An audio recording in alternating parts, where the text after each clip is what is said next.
জেলায় জেলায় তৃণমূল নেতাদের গ্রেফতার, তারপরে কোমরে দড়ি পরিয়ে ঘোরানো। আলিপুরদুয়ারে ছবিটা দেখাবো। আলিপুরদুয়ারে তৃণমূল নেতার কোমরে দড়ি, দুর্নীতির অভিযোগে গ্রেফতার করা হয়েছে তৃণমূল নেতাকে। আর গ্রেফতার মাঝের ডাবরি পঞ্চায়েত প্রধানের স্বামী।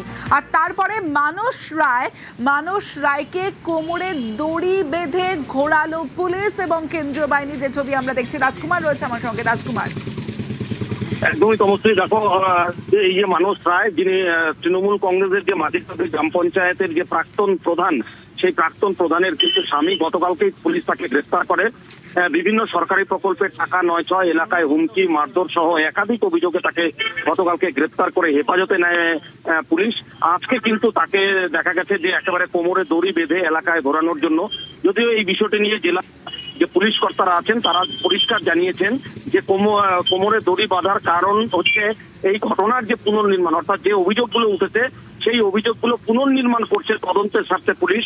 সেই কারণেই তাকে নিয়ে কিন্তু এলাকায় যাওয়া হয়েছিল এবং যে গ্রাম পঞ্চায়েত অফিস, মাঝিরকান্দি গ্রাম পঞ্চায়েত অফিস, সেখানেও নিয়ে যাওয়া হয়েছে ঘটনার পুনর্নির্মাণ করার জন্য। কোনো শো বা তাকে নিয়ে এলাকা ঘোরা এই উদ্দেশ্য কিন্তু নয় পুলিশের বলে জানিয়েছেন পুলিশ কর্তারা। বেশ।